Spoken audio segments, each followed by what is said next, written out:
샬롬, 반갑습니다. 꿈 있는 미래 부소장 백상원 목사입니다. 후츠파라는 히브리 단어가 있습니다. 이 단어는 담대함을 뜻합니다. 그리고 이 단어는 오늘날 이스라엘을 대표하는 정신으로까지 발전하였습니다. 이른바 후츠파 정신이 탄생한 것이죠. 후츠파 정신이란 어려서부터 형식과 권위에 얽매이지 않고 끊임없이 질문하고 도전하며 자신의 주장을 당당히 밝히는 이스라엘 특유의 도전 정신을 뜻합니다. 이 정신은요, 7개의 요소로 구성됩니다. 형식을 타파하고 질문할 권리를 가지며 섞이고 위험을 감수하고 목표를 지향하며 끈질기며 실패로부터 교훈을 얻는다라는 이러한 7개의 특징을 갖고 있습니다. 이 정신은 이스라엘의 가정교육에서부터 학교와 친목, 회사 등 사회 전반에 이르기까지 각계각층의 대표적인 교육으로 자리 잡고 있습니다. 미국의 펜실베니아 대학의 심리학과 교수 앤젤라 더크워스라는 분이 계세요. 그녀가 뉴욕시 공립고등학교에서 학생들에게 수학을 가르칠 때 학생들의 학업 성취도를 분석하던 중에 한 가지 흥미로운 사실을 발견합니다. 그것은 바로 인생의 성공에 재능이나 성적보다 훨씬 더 중요한 요인이 있다는 사실이었죠. 그녀는 어떤 일을 성취하는데 근성을 강조합니다. 그런데 단순히 열정과 끈기를 뜻하지 않아요. 담대함의 근간을 둔 근성을 말하는 것이죠. 그녀는 이 개념을 2013년 테드에서 소개하고 책으로 발간합니다. 그녀의 책은 순식간에 전 세계적인 베스트셀러가 됩니다. 그녀는 자신이 말한 이 담대함에 근거한 근성을 영어 단어 grit로 호칭합니다. 영어 단어 grit은 투지, 기계라는 의미를 가집니다. 여러분, 우리가 앞서 살펴본 이 두 단어, 후츠파와 grit은요, 서로 다른 단어이지만 두 단어의 빅데이터는 담대함이에요. 이 단어를 통해 보듯이 담대함은 우리의 인생에 큰 영향력을 갖죠. 담대함의 유무에 따라 우리 인생은 바뀝니다. 담대함은 우리의 인생을 변화시키는 강력한 힘을 갖고 있는 것입니다. 자, 그렇다면 성경은 담대함을 어떻게 정의할까요? 성경은 담대함을 일반적으로 겁이 없고 용감한 것으로 묘사합니다. 그런데 그 의미를 조금 더 구체적으로 살펴보면 구약 성경과 신약 성경에서 담대함의 의미가 다른 것을 발견합니다. 우선 구약 성경에서는요, 대적자나 악인에 대한 용기 있는 행동을 가리킬 때 사용됩니다. 대표적인 구절이 여호수아서 1장 7절 상반절 말씀입니다. 오직 강하고 극히 담대하여 나의 종 모세가 내게 명령한 그 율법을 다 지켜 행하고. 아멘. 가나안을 목전에 두고 민족의 지도자 모세를 잃은 청년 여호수아는 두려웠습니다. 특별히 그가 앞으로 치러야 할 가나안 정복 전쟁은 그에게 큰 부담이었죠. 하지만 하나님은 여호수아에게 강하라고 하십니다. 극히 담대하라고 하십니다. 오직 하나님만 의지하여 가나안을 정복하라고 하시죠. 다음으로 신약 성경에서는 담대함이 두려움 없이 복음을 선포하고 용기 있게 신앙을 고백하는 행위로 나타냅니다. 사도행전 2장 29절 상반절 말씀이에요. 형제들아, 내가 조상 다윗에 대하여 담대히 말할 수 있노니. 베드로의 오순절 설교의 일부입니다. 그는 자신의 동족들을 향해서 성령 충만함으로 담대하게 복음을 선포하죠. 베드로의 담대한 설교로 그 자리에 있던 3,000명이 회심하는 놀라운 성령의 역사가 일어나지 않았습니까? 여러분, 우리는 여기서 중요한 한 가지 사실을 깨닫습니다. 담대함은 하나님의 선물이다. 담대함은 오직 하나님을 의지하는 자만 누릴 수 있습니다. 비록 눈앞에 내 인생의 쓰나미가 몰려오고 겉으로 드러나는 지표와 데이터는 부정적이라 할지라도 하나님을 믿는 성도는 하나님을 의지하여 담대해야 할 줄로 믿습니다. 바라기는 이번 11월에 더욱 담대해지는 저와 여러분, 그리고 우리 자녀들, 우리 가정 되었으면 좋겠습니다. 11월의 메시지는요, 크게 4가지로 구성이 됩니다. 첫째로 1주차 말씀은 학계 2장 1절로 9절 말씀이에요. 제목은 하나님의 말씀 안에서 담대하라입니다. 학계에서 2장 말씀은요, 우리가 잘 아는 대로 성전 재건 공사가 재개되고 약 한 달 후의 시점입니다. 성전 공사가 재개되고 시간이 흐르자 백성들 사이에 한 가지 의구심이 일어납니다. 백성들은 2절과 3절 말씀에 보시면 자신들이 짓고 있는 새로운 성이 과거 솔로몬의 성전에 비해 너무 초라하다는 생각을 갖게 되었습니다. 사실 그들이 지금 재건하는 제2성전 스룹바벨 성전은 외형적으로 솔로몬의 성전보다 초라했어요. 하지만 하나님은 그들에게 팩트 체크가 아닌 믿음을 요구하시죠. 하나님은 이스라엘 백성들에게 출애굽할 때 한 가지 약속을 하셨습니다.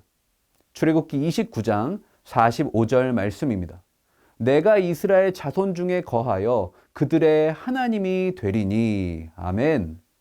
하나님은 지난날 당신의 약속을 이스라엘 백성들이 떠올리기를 원하신 거예요. 하나님은 실제로 당신이 말씀하신 그대로 5절 말씀에서 성령이 그들 가운데 함께 하실 것을 강조하십니다. 그리고 6절로 9절 말씀에서 새로운 성전의 영광이 과거 솔로몬의 성전보다 크고 찬란할 것을 선포하시죠. 여러분, 성전은 어떠한 곳입니까?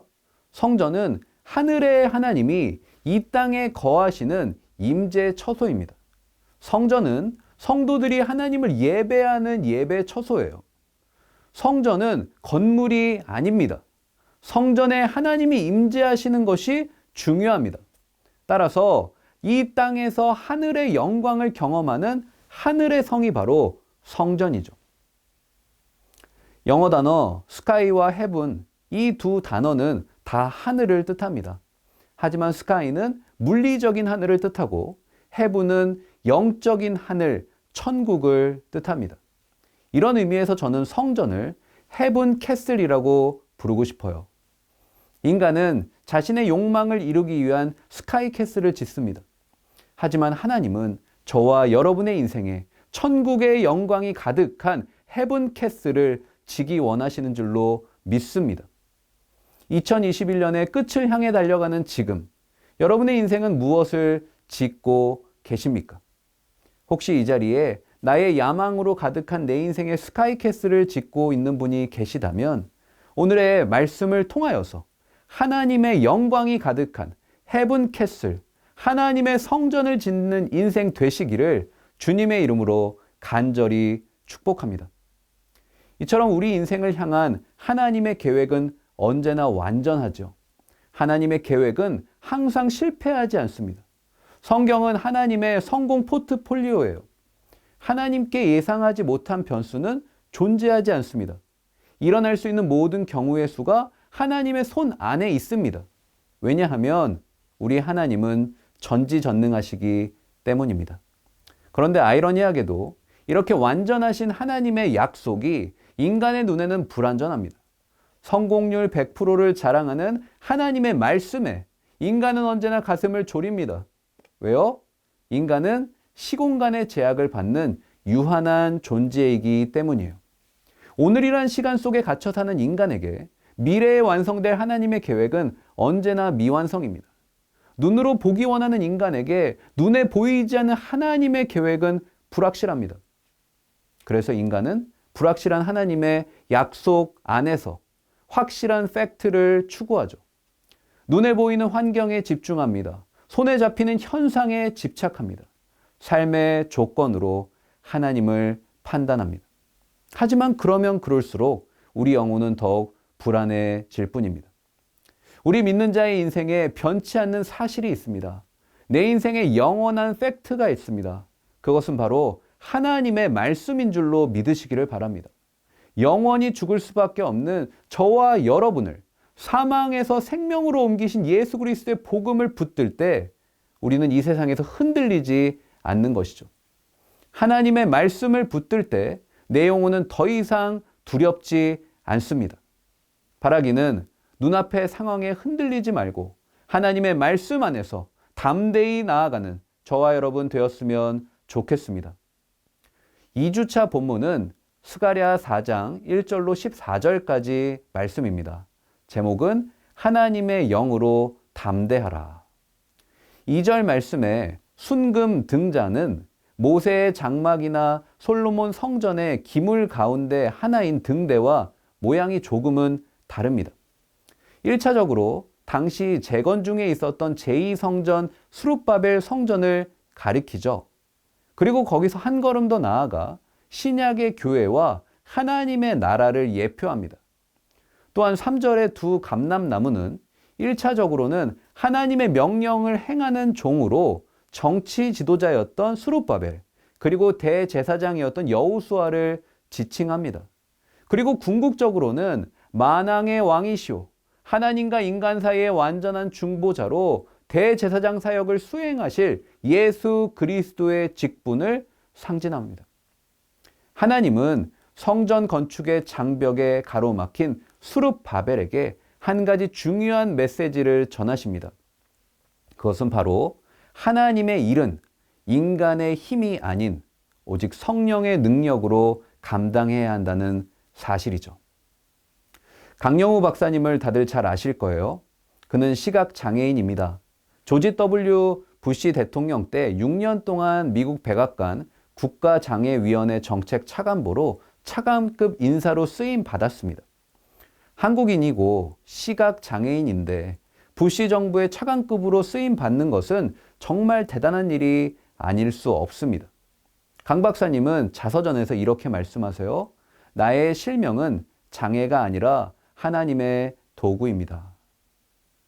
우리는 대개 나의 장애, 나의 결핍을 하나님께 쓰임받지 못하는 이유라고 생각합니다. 그런데 강 박사님은 자신의 시각 장애는 장애가 아니고 오히려 하나님의 위대한 일을 행하는 도구라고 고백합니다. 강 박사님이 시각 장애라는 벽을 넘어서자 하나님께 쓰임받는 새로운 길이 그 앞에 열린 것이죠. 우리 모두에게는 다 강 박사님 같은 장애가 존재합니다. 비단 신체적인 장애뿐만이 아니라 심리적으로, 정신적으로, 지적으로, 인격적으로, 성격적으로 우리는 많은 장벽 앞에 서게 되죠. 어떤 분은 자녀 이야기만 하면 움찔움찔하세요. 어떤 분은 비즈니스가 몇 년째 꽉 막힌 하수구처럼 일이 풀리지 않는 분도 계시죠. 이뿐만이 아닙니다. 왜 우리 집은 경제적으로 늘 어려울까? 왜 우리 부모님이 그때 나를 조금만 더 밀어줬으면 내가 성공할 수 있을 텐데? 왜 나는 이렇게 능력이 부족할까? 왜 나는 성격이 소심하고 나약할까? 등등. 우리 인생은 거대한 벽으로 둘러싸여 있습니다. 그리고 그 거대한 벽 앞에서 우리 인생은 어찌할 바를 몰라 두려워합니다. 하루에도 수십 번씩 부정적인 미래를 상상하고 또 상상합니다. 아니요. 하나님의 사람에게 인생의 벽은 하나님의 능력을 경험하는 도구인 줄로 믿으시기 바랍니다. 하나님의 사람은 인생의 벽 앞에서 두려워하지 말아야 합니다. 하나님의 사람은 내 인생의 결핍이 아닌 하나님의 능력을 바라봐야 합니다. 호박벌은 날개가 짧고 그에 비해 몸이 매우 크다고 합니다. 이런 구조는요, 선천적으로 날 수가 없습니다. 하지만 호박벌은 이러한 사실을 모른 채 오늘도 수천 킬로미터를 날아갑니다. 호박벌이 만약 자신의 신체 구조를 비관해서 날갯짓을 포기한다면 결코 날 수 없겠죠. 하지만 저 하늘을 바라보면서 포기하지 않는 것이죠. 날갯짓을 계속합니다. 호박벌은 오늘도 하늘 위로 멋지게 날아오릅니다. 저는 이 영상을 시청하는 저와 여러분이 인생의 벽 앞에서 하나님의 능력을 인정하고 하나님의 능력으로 인생의 벽을 뛰어넘는 모든 분들 되시기를 주님의 이름으로 축복합니다. 3주차 본문은요, 스가랴 9장 9절로 17절까지 말씀이에요. 제목은 오실 왕을 통해 담대하라입니다. 여러분, 국제임상심리학회라는 단체가 있습니다. 그 단체의 조사 결과에 따르면요. 신년에 새로 세운 계획이 성공할 확률이 8% 미만이라고 해요. 인간이 도모하는 계획은요. 실패 확률이 지배적이죠. 하지만 하나님의 계획은 확률의 영향을 받지 않습니다. 하나님의 뜻은 곧 진리가 되죠. 여러분, 하나님의 가장 큰 계획은 가스펠 프로젝트 복음이었습니다. 본문 말씀에서 성경 기자는 복음을 위해서 이 땅에 오신 예수님에 대해 설명합니다. 스가랴 9장 9절 말씀이에요. 시온에 따라 크게 기뻐할지어다. 예루살렘에 따라 즐거이 부를지어다. 보라, 내 왕이 내게 임하시나니 그는 공의로우시며 구원을 베푸시며 겸손하여서 나귀를 타시나니 나귀의 작은 것 곧 나귀 새끼니라. 아멘. 성경 기자는 예수님을 왕이라고 부릅니다. 본 구절은 예수님은 왕으로서의 세 가지 모습을 특징적으로 기록하고 있는데요. 첫째로 예수님은 공의의 왕이다. 공의는 선과 악을 정확하게 분별하는 하나님의 거룩한 성품이죠. 1차적으로 공의는 하나님의 완전하고 의로운 법을 기준으로 옳고 그름을 가감없이 판단하고 심판하는 행위입니다. 거기서 한 걸음 더 나아가 하나님이 인간을 판단하는 도덕적 기준으로 확장되죠. 그리고 이와 더불어서 택한 백성의 삶을 규정하는 하나님의 의로운 법입니다. 둘째로요, 예수님은 평강의 왕이시죠. 예수님은 온 땅과 열방의 화평을 전하는 평강의 왕이십니다. 마지막으로 예수님은 겸손의 왕이십니다. 나귀는 말과 다릅니다. 말은 권력과 힘을 상징하지만 나귀는 겸손함과 평화를 상징합니다. 그래서 예수님은 예루살렘에 입성하실 때 말이 아닌 나귀를 타십니다. 사랑하는 여러분, 복음은 이 세상에서요, 가장 파격적인 아이디어입니다. 복음은요, 그 누구도 예상치 못한 혁신적인 생각이에요. 하나님이 인간이 되셨죠. 만왕의 왕이신 조물주가 한낱 피조물이 되십니다. 하나님이 인간의 몸을 입고 인간의 죄를 대신한다? 왕이 왕으로서 인간의 죄를 대신한다? 모든 권위를 다 포기한다? 이것은 그 누구도 생각할 수 없는 파격적인 아이디어입니다. 복음은 온 인류를 혁신의 길로 인도합니다. 복음은 사망에서 생명으로 혁신합니다. 복음은 절망에서 소망으로, 지옥에서 천국으로, 가고 오는 모든 세대 가운데 구원이라는 그 누구도 생각한 적 없는 혁신의 길로 인도하죠. 바로 우리 예수님을 통해서 말입니다. 이제 성경 기자는 본문 11절로 17절 말씀에서 예수님의 사역으로 인한 결과를 기록합니다. 예수님은 이스라엘과 맺은 언약을 지키시기 위해 포로로 갇힌 백성을 건져내시죠. 또한 이스라엘을 거룩한 용사로 부르셔서 대적을 무찌르고 완전한 승리를 얻게 하십니다. 그리고 이스라엘을 양떼같이 구원하셔서 왕의 보석같이, 왕관의 보석같이 빛나게 하십니다. 하나님은 예수 그리스도의 피로 우리와 언약을 맺으셨고 그 언약을 잊지 않고 성취하셨습니다. 예수님을 평강의 왕으로 보내시사 죄에 갇힌 우리를 자유케 하셨고 진정한 구원을 이루어 주실 것입니다. 그러므로 세상 속에서 포로된 것처럼 답답한 순간을 만나도 절망하지 마십시오. 보석같이 빛날 구원의 날을 바라보세요. 당당하게 이겨내십시오. 고린도전서 1장 18절 말씀은 이렇게 고백합니다. 십자가의 도가 멸망하는 자들에게는 미련한 것이요 구원을 받은 우리에게는 하나님의 능력이라. 하나님의 능력이라. 할렐루야. 십자가는 이 세상 사람들에게는 완전한 실패요. 미련한 죽음처럼 보입니다. 하지만 그 초라한 십자가를 바라볼 때 죽은 영혼이 살아납니다. 놀라운 구원의 역사가 일어납니다. 십자가를 믿음으로 바라볼 때 복음의 능력을 누리는 것이죠. 부디 오늘 하루도 십자가에서 구원을 완성하신 예수님을 바라보며 믿음으로 승리하는 저와 여러분 되었으면 좋겠습니다. 마지막으로 4주차 본문은 스가랴 14장 1절로 11절까지 말씀입니다. 제목은 하나님의 약속으로 담대하라. 해당 본문은요, 스가랴 전체의 클라이막스예요. 1절 말씀은 예수 그리스도의 재림을 통해 완성될 여호와의 날을 클로즈업하고 있어요. 여러분, 여호와의 날은요, 상반된 두 개의 면을 동시에 지닌 동전 같아요. 이스라엘의 회복, 열방에 대한 심판, 하나님은 대적하는 자들의 멸망, 남은 자들의 귀환이 기록됩니다. 특별히 본문 말씀은 두 개의 단락으로 구성이 됩니다. 첫째로 1절로 5절 말씀이에요.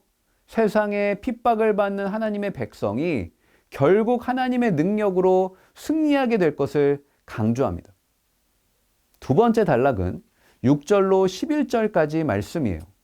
세상을 심판하고 자기 백성을 구원하신 예수 그리스도께서 완성하실 하나님의 나라를 집중 조명합니다. 여러분, 여기서 우리는 한 가지 중요한 영적 진리를 깨닫습니다. 그것은 바로 하나님의 약속은 반드시 이루어진다는 것이죠. 인간이 아무리 애를 쓰고 길을 쓰고 최고의 선택, 최선의 방법으로 막는다 할지라도 하나님의 뜻은 반드시 이루어질 줄로 믿습니다. 왜냐하면 우리 하나님은 온 우주 만물을 다스리시는 전지전능하신 만왕의 왕이시기 때문입니다. 하나님이 여러분에게 주신 약속의 말씀이 있습니까? 기도 가운데 내 인생을 향한, 우리 가정을 향한 하나님의 뜻을 깨달으셨습니까? 만약 그렇다면 여러분은 하나님이 알려주신 그 하나님의 뜻을 온전히 신뢰하고 계신가요? 혹시 마음속 깊은 곳에 평생을 기도해도 안 이루어지는데 설마 가능하겠어? 라는 마음으로 하나님의 약속을 온전히 믿지 못하는 연약한 우리의 모습은 아닙니까? 사랑하는 여러분, 반드시 기억하십시오. 하나님에게는 불가능은 없는 줄로 믿습니다. 하나님의 뜻은 말씀하신 대로 이루어질 줄로 믿습니다. 아무리 불가능해 보여도 하나님은 불가능을 가능케 하시는 능력의 주님이신 줄로 믿습니다. 또한 인간이 아무리 노력해도 하나님의 뜻을 결코 막을 수 없습니다.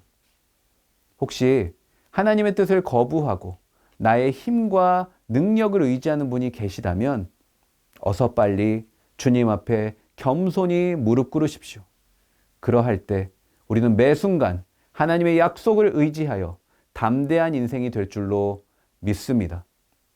이러한 내용을 바탕으로 11월에 우리는 담대한 인생으로 거듭나기를 소망하고 기도합니다. 저는 이 영상을 시청하는 저와 여러분의 가정, 그리고 우리의 다음 세대가 하나님을 온전히 의지하여 하나님이 주시는 선물, 담대함을 누려서 믿음으로 승리하는 하나님 나라의 주인공들 되시길 주님의 이름으로 간절히 축복합니다. 감사합니다.